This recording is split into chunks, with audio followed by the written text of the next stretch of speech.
So if you're one of those people that has found themselves to be confused, upset, angry, trying to make sense of the behavior from President Trump as it pertains to the Epstein files, the client list, or maybe you're somebody who expected this from Trump all along. Whatever category you fall into, all I ask from you is to just watch this video to the end, because I think I'm going to do a halfway decent job of not only driving home the point that not only that Donald Trump is controlled, but everything that Donald Trump is doing right now, that includes purposefully upsetting his base, upsetting Democrats, upsetting people who fall in the middle as independents such as myself, upsetting everybody as it pertains to the Epstein files. All of it is on purpose. And he's not going to stop doing it. He's going to only continue to do it because the goal is to lose the midterms so that they can continue to take the country in a particular direction towards a new world order. And I understand, I know that word has lost its meaning because a lot of people have attached it to conspiracy theories, but I need you to hear me out. We're going to connect a lot of dots in this video, and I just want you to decide at the end if you believe it or not. If you want the uncensored version of this video and access to multiple other videos you cannot find here on YouTube, please consider becoming a member of the Patreon. Link is in the description. On July 16th, 2025, Donald Trump took to Truth Social, his platform, and said the following: "The radical left Democrats have hit pay dirt again, just like with the fake and fully discredited Steele dossier, the lying 51 intelligence agents, the laptop from hell, which the Dems swore had came from Russia. No, it came from Hunter Biden's bathroom, and even the Russia scam itself, a totally fake and made up story used in order to hide crooked Hillary Clinton's big loss in the 2016 presidential election. These scams and hoaxes are all the Democrats are good at. It's all they have. They are no good at governing, no good at policy, and no good at picking winning candidates. Also, unlike Republicans, they stick together like glue. Their new scam is what we will forever call the Jeffrey Epstein hoax, and my past supporters have bought into this BS, hook, line, and sinker. They haven't learned their lesson and probably never will, even after being conned by the lunatic left for 8 long years. I've had more success in 6 months than perhaps any president in our country's history, and all these people want to talk about with strong prodding by the fake news and the success-starved Dems is the Jeffrey Epstein hoax. Let these weaklings continue forward and do the Democrats' work. Don't even think about talking of our incredible and unprecedented success because I don't want their support anymore. Thank you for your attention to this matter. Make America great again."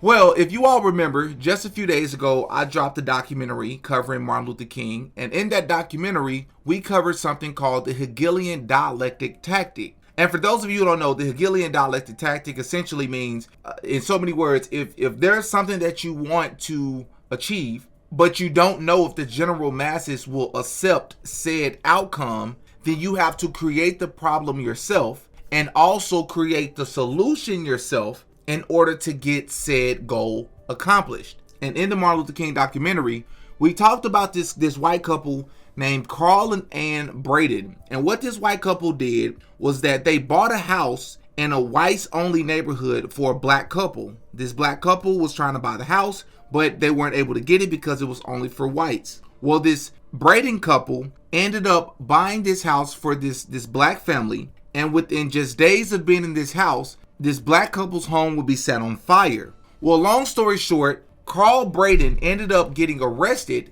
and accused by the police of sedition and participating in communist behaviors and tactics by way of setting flame to these people's house that they bought for them as a means to cause a riot and claim that racism was at an all-time high to then get further legislation passed. So America had this racist history. They fed into the racist history, bought a house, set the house on fire themselves so that they can get legislation passed. No different from what the Trump administration was doing just a few weeks ago with the LA riots. If you want to check that out, I had an incredible video covering that situation as well. So please check that out when you get a chance. Well, this situation right here with Trump is no different. Everything that Trump is doing is done intentionally. Before we go any further, I just ask if you can please hit that like button so this video can reach more people like yourself. I would really appreciate it. But before we go any further, let's go in chronological order to drive this point home so you all can see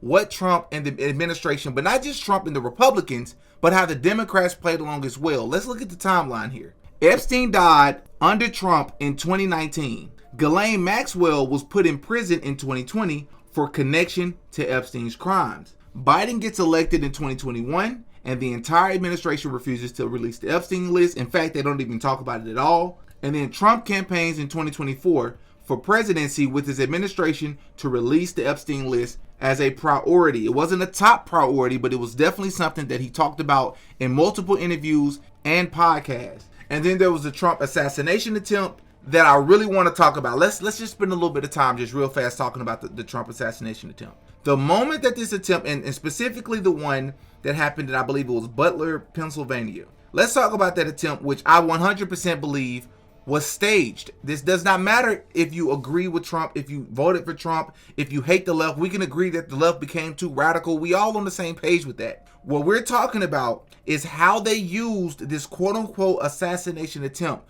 to garner sympathy and to get the people to rally behind Trump, and it worked seamlessly despite the incredibly bad acting and all the red flags surrounding this quote-unquote assassination attempt. In fact, there's a video that I just saw. I want you all to take a look at this video. Let me go ahead and play it here first. The president's been shot. Oh no. No. Either that or they're covering. We don't know. Either that or they're covering him. We love you. We love you, President Trump. We love you. We love you, President Trump.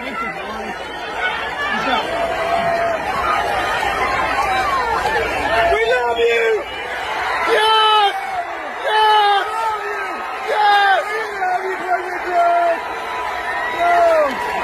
No shot. All right, you seen that, you heard that. Now I'm going to explain to you all the red flags in this video. The first red flag is that you notice that the photographers, this man right here in the suit, it went to get the photographers. Then he brought the photographers back. They're not, like, if Trump truly just got shot, wouldn't you want to get down and stay down and not put your life on the line? Aren't you afraid that your brains could be splattered all over the ground at any moment? Your job is to take photos, yes, but that does not come before your life. Furthermore, they knew exactly where to go. Trump, which I've been complaining about this since the day of, pumps his fist into the air. You do not know if the shooter is still active. You do not know if there are multiple shooters. It made no sense to do this.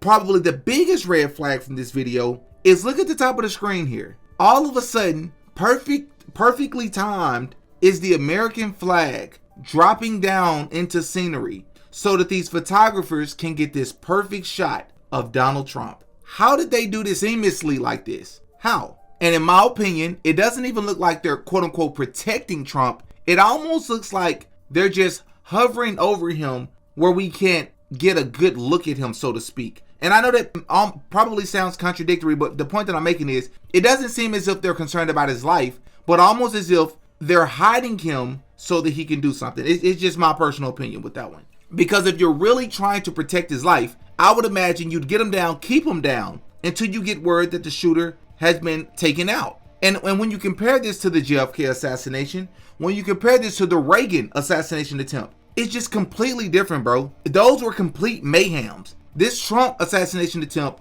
was completely different. Not to mention all the red flags that I'm not going to say. I'm just going to put it on the screen. I went back and forth with somebody the other day on my channel about this. So that this video isn't too long, I'm going to just put it on the screen. All the red flags surrounding it. Especially the fact that CNN didn't cover like the last 80 plus, 70 plus, 80 plus Trump campaign rallies. This was the one they not only covered, but showed up to, have photographers there as if they knew something was going to happen. And keep that in mind, because that's going to be relevant for later in the video. Okay, again, I'm going to be all over the place here, but let me try to connect some dots here. So here we are in 2025. The Trump administration has went from telling us that there's a list, telling us that there's files, telling us that there's a phase one of the files, and now all of a sudden there's nothing else to see here. It was all a hoax, but no, it was created by the Democrats, but they also put Bill Clinton in the files. is complete confusion. And my biggest thing is, if Trump and the administration think that Trump is in the files, or they think that something is wrong with the files, or it's bad for somebody somewhere that's affiliated with them, then why at any point in time before these people joined your administration, or since they joined your administration, that being Pam Bundy in particular, why would you not inform her to not lead people on? Why? Unless she's supposed to have done that. Unless there's supposed to be confusion. In my Martin Luther King documentary, I talked about the fact that Martin Luther King 100% had handlers. In my opinion, everything in this video is alleged. In my opinion, he had handlers. And one of his handlers was this Jewish businessman who is actually one of the main characters that's behind the I Have a Dream speech. Martin Luther King did not write that speech himself. Someone else did. And just like he had this Jewish businessman handler, so does Trump. Because in one of his videos, where once again he's shaming his own base for wanting the Epstein files, take a listen to what Trump had to say. I'm curious, why do you think your supporters in particular have been so interested in the Epstein story and so upset about how it's been handled? I don't understand it. Why they would be so interested. He's dead for a long time. He was never a big factor in terms of life. I don't understand what the interest or what the fascination is. I really don't. And the credible information's been given. Don't forget, we went through years of the Mueller witch hunt and all of the different things, the Steele dossier, which was all fake. All that information was fake. But I don't understand why the Jeffrey Epstein case would be of interest to anybody. It's pretty boring stuff. It's sordid, but it's boring. And I don't understand why it keeps going. I think really only pretty bad people, including fake news, want to keep something like that going.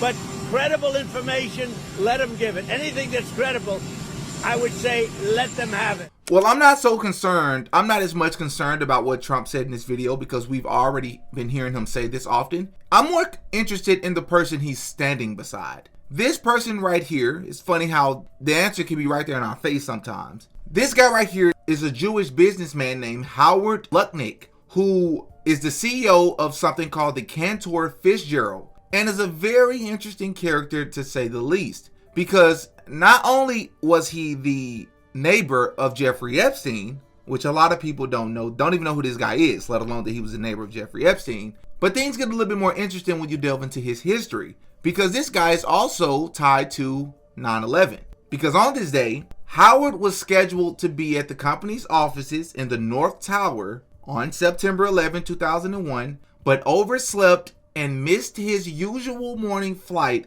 from Newark to LaGuardia, which is very convenient. His absence likely saved his life, as Cantor Fitzgerald lost approximately 658 of its 960 employees who worked in the tower segment hit by Flight 11. Well, things get even more interesting when you look into this person, just like things got very interesting when you looked into the background and the people around Martin Luther King Jr. In 2019, Howard Lutnick will become business partners with a gentleman by the name of Larry Silverstein, who is the CEO and founder of the company Silverstein Properties. Why is this important? Because just 7 weeks before 9/11, Larry Silverstein signed a 99-year lease from the Port Authority of New York and New Jersey to operate the entire World Trade Center complex. So to put it into layman terms, this person, Larry Silverstein, took out insurance on the Twin Towers. But it gets worse. The specific insurance coverage that was taken out on the Twin Towers just 7 weeks before 9/11, keep that in mind, was $3.55 billion per occurrence. Silverstein later argued in court that the two planes hitting the towers were two separate occurrences, doubling the potential payout to $7.1 billion. Not only that, but the insurance type included coverage for terrorist attacks, which became the most controversial detail. In early 2001, terrorism insurance was not common for most properties because the 1993 WTC bombing did raise concerns, but insurers still saw large-scale terrorism as low probability. Policies typically didn't explicitly cover acts of war or terrorism, but Silverstein insisted on it, which seemed very specific and forward-thinking, especially given the short window before the attacks. He not only secured the $3.55 billion in coverage on a $3.2 billion lease, but then after 9/11, he collected $4.55 billion after court battles, more than the lease cost, making it appear like a financial win despite the tragedy. So is it a coincidence that Trump is seen in multiple photos and videos with this person, this random person who has this random connection to Jeffrey Epstein and to 9/11, standing right there behind him? And again, if you watch the Martin Luther King documentary, you'll understand how all these coincidences just keep stacking up with these insignificant people that stands around the people that we see speaking. Because again, I am under the belief that whenever we see these leaders and these people speaking, regardless of how confident and cocky they are, they're speaking on behalf of someone else's interest. They're speaking on behalf of their funders, their sponsors, and their handlers. Which reminds me, Ghislaine Maxwell, if you all remember, I'm going to take you back to 2019. When Jeffrey Epstein was arrested, Ghislaine Maxwell, a lot of you all don't remember, a lot of people was actually looking for Ghislaine Maxwell because they were like, well, if he's guilty, she's guilty too. She needs to be on trial too. So they were looking for Ghislaine Maxwell, and the New York Post, who seems to be the first people to get these exclusive drops, just like they got the exclusive drop when Jeffrey Epstein unalived himself, but we'll get to that. There's this photo that randomly got dropped by the New York Post of Ghislaine Maxwell just sitting there at this table and at one point even reading a book. Well, let me tell you why this is so weird. Because this same photo that you're looking at, just like they used metadata, they looked at the metadata for the Jeffrey Epstein jail footage that the Trump administration just gave us a couple of days ago. And the metadata said that it was not only not raw footage, but there was more than just a minute missing from this jail footage video that they gave to us. But this video was missing closer to 3 minutes. Well, the same thing goes for this Ghislaine Maxwell photo that we're looking at, because it turns out that it wasn't just a random civilian that was out and about and just looked like, oh, look, it's Ghislaine Maxwell randomly sitting outside this restaurant called In-N-Out. No, the Daily Mail looked into the metadata behind that photo to then only find out that not only was it not just a regular civilian that took this photo, but it traced back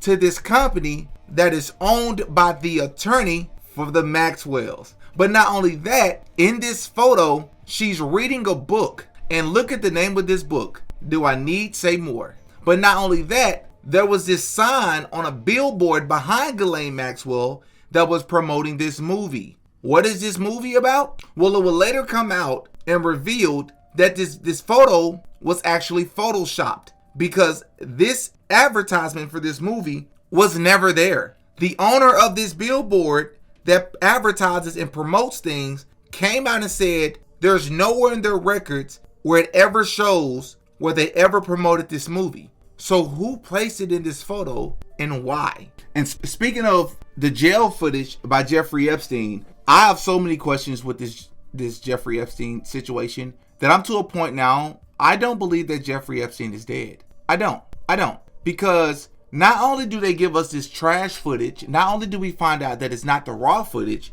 but then we're listening. There was a person who was once in that jail who did an interview that said that it's virtually impossible for anybody to commit suicide, not only because of how frequent the guards check the cells, but the way that they designed the beds and the jail cells all together. But it wasn't just anybody. It was Michael Francese, who is the former Columbia crime boss. Okay, I'm joined now by someone, and this is interesting, with intimate knowledge of the very jail cell Epstein died in. Michael Francis, he was a capo for the Colombo crime family in the 1980s. He served time in the exact cell where Epstein was later held. Michael, welcome back to the program. Tell us about that cell, and what do you make of these revelations that there is a minute missing from the surveillance video, Michael? Well, listen, I spent 7 months on that tier and in those cells. And the first thing I have to say, there's no way you are able to commit suicide. There's just no way. There's no way to hang yourself. There's nothing from the ceiling. There's nothing from the bed. You'd have to be a midget and work really hard to try to hang yourself. And I don't think you can accomplish it at that point. As far as the cameras being off, I haven't experienced that. I did 8 years in prison, and I haven't experienced cameras being broken in the perfect storm of correctional officers not walking those cells. They walk in and they look in on you all the time. As a matter of fact, sometimes it's embarrassing to go to the toilet because they're walking past you and looking in the cell constantly. So I've said this from day one. I do not believe it was suicide. I can't talk about what happened to him, but I don't believe it was a suicide because you just couldn't physically do it. It would be almost impossible to do it. So that's number one. It must be interesting, Michael, when you look at the video, though, it must be interesting because you know the area. I mean, we all look at this and it just looks like a prison, but this must look very familiar to you. Absolutely. Very familiar. And the fact that a minute is missing, look, everything around this guy. You lived in that jail cell. And just real quick, again, tell me, would you have the privacy in that jail cell to take your own life? Not only would you not have the privacy, I don't understand how you would be able to do it. You have to hang yourself from something. There's nothing on the ceiling that you can hang a bed sheet on. The bed is not that high. I mean, you have to try to lay down on the floor in some way because Jeffrey Epstein was a fairly big guy. You'd have to be a midget to even try to hang yourself. So it's not a question of not only are there cameras on are the COs walking the tier constantly, especially from what I understand, Jeffrey Epstein was on suicide watch for a while. They watch you very, very closely. Trust me on that. So I just can't buy it. I cannot buy it. I'm sorry. And I have no horse in this race other than my experience and the fact that I just couldn't see it happening. Yeah. And then we can't forget that Trump literally wished Ghislaine well. Ghislaine Maxwell is in prison, and a lot of people want to know if she's going to turn in powerful people. And I know you've talked in the past about Prince Andrew, and you've criticized Bill Clinton's behavior. I'm wondering, do you feel that she's going to turn in powerful men? How do you see that working out? I don't know. I haven't really been following it too much. I just wish her well, frankly. I've met her numerous times over the years, especially since I lived in Palm Beach, and I guess they lived in Palm Beach. But I wish her well. Despite the list of crimes that this woman was convicted of, I'm going to remind everybody what she was convicted of a minor, conspiracy to entice minors to travel to engage in illegal acts, conspiracy to transport minors with the intent to engage in criminal activity, transporting a minor with intent to engage in criminal activity, conspiracy to commit of minors. That would be like me pow-powing Trump's entire family, and then he used to be friends with me. He knows what I've done, and then he's in a news conference and he just says, I wish Didi well. He wouldn't say that. Why would you say that a person who's being charged, let alone convicted of these sorts of crimes, why would you say, I wish her well? Not to mention they also just fired former FBI Director James Comey's daughter, who prosecuted Jeffrey Epstein, and Ghislaine Maxwell, and not to mention Diddy. Which I got another question, just real quick about Jeffrey Epstein. Not only do I not believe that Jeffrey Epstein I believe he's still alive, but I'm going to step further. Remember how they told us that Jeffrey Epstein taught at the Dalton School despite having no experience, no history, no credentials? He just started teaching at this prestigious Dalton School. Well, look at this photo right here, right? Jeffrey Epstein is what it says, but I want y'all to look behind him. Why is his name misspelled? No, really. Why is his name misspelled? That makes no sense to me. He was teaching, it is said that he was teaching 11th and 12th graders, juniors and seniors at one of the most prestigious schools in New York. Why would his name be misspelled? The students didn't do it. Why would he do it? Look right under his name. It's a butterfly. Why is there a random butterfly on his board? I just feel like, just like the Ghislaine Maxwell photo that has been 100% proven to be photoshopped and taken by her own attorney, and they lied as if it was taken by a civilian who just randomly saw Ghislaine Maxwell, I feel like they put things right in our face. The butterfly, we know butterfly is 100% associated with MK Ultra. That's long been documented. We've seen several celebrities use the butterfly in their music videos, their photo shoots. SZA is the immediate one that comes to mind. Rihanna is a big one that comes to mind. But I'm not the only one that caught this. This lady by the name of Juliette Rose Bryant, a former still a victim of Jeffrey Epstein. She's been to the island. She just did an interview with Blair White. If you all would like to see me cover the interview, I can do that, or I can just direct you directly there. That's up to you all if you all want to see me cover that. But I was on her Twitter page, and she literally talked about this and pointed this out as well and said, why do Jeffrey Epstein has this infatuation with butterflies? I would like to know more about Epstein's Butterfly Trust, started in 2013 to pay off victims and accomplices. I was kidnapped by Jeffrey Epstein in 2002. I met him when he was in Africa with Bill Clinton and Kevin Spacey. This is my diary from 2002. I made it in January. I met them in September. Why did Epstein start the Butterfly Trust? Also, Sarah Ransom, another victim, has a blue butterfly tattooed on her arm. Virginia Gifford, another victim, uses a blue butterfly as her Twitter logo. What does the blue butterfly mean? And why did Epstein start the Butterfly Trust?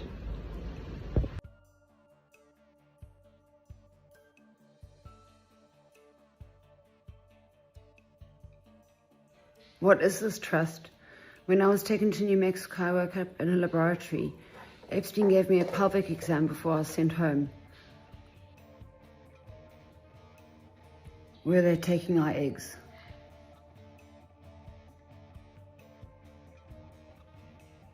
Virginia Gifford said that they wanted to take a baby from her.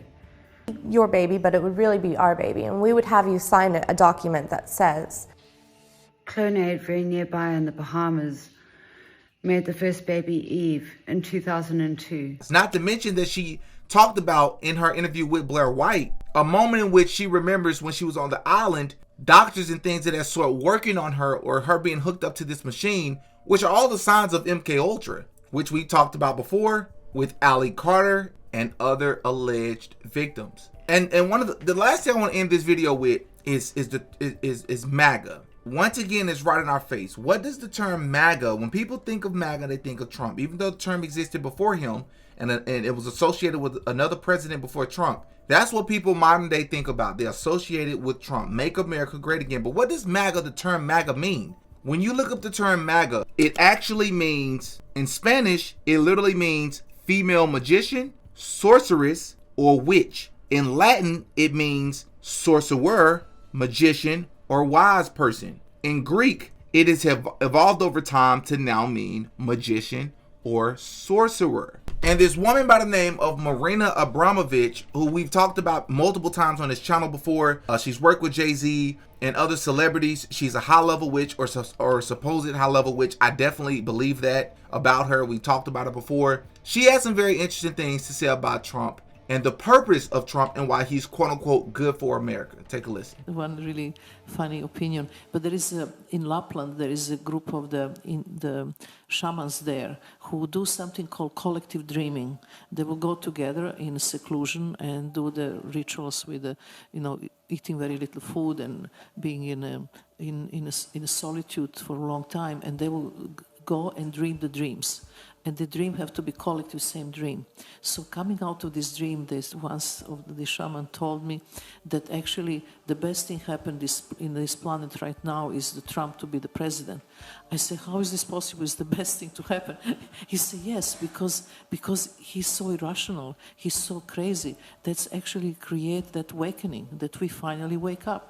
Because before it will be another guy and everything looks similar, but he's so different than anything else. So he's the magician who waking us up. Trump is the best thing happened ever to us, that he is the magician of the highest order, that he is there in his irrational mind to create confusion in order that the human being can find new order. And it's not so stupid. Thinking about this in that way. It's completely turning things upside down. Because since Trump is around, things are changing. Because we are waking up.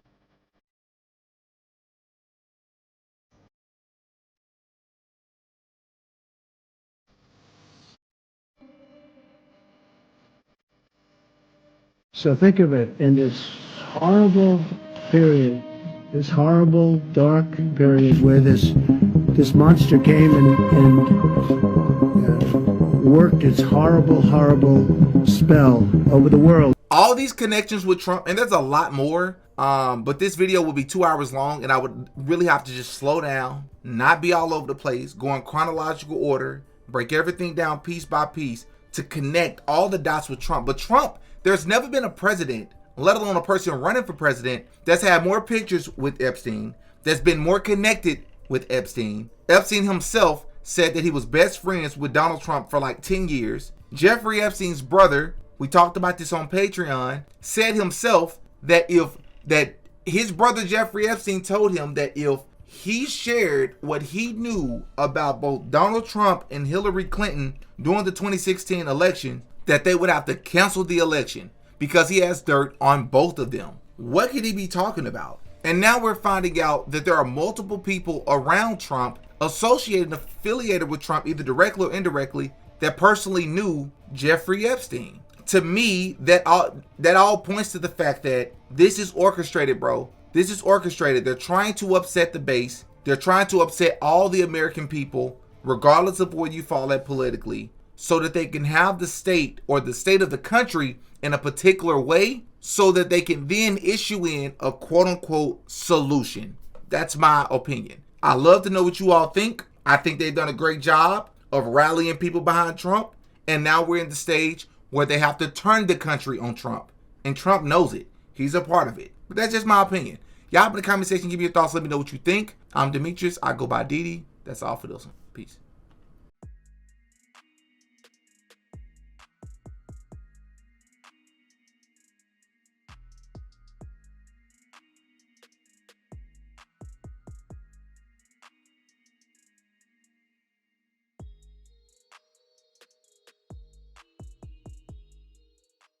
Oh yeah, Didi got a podcast.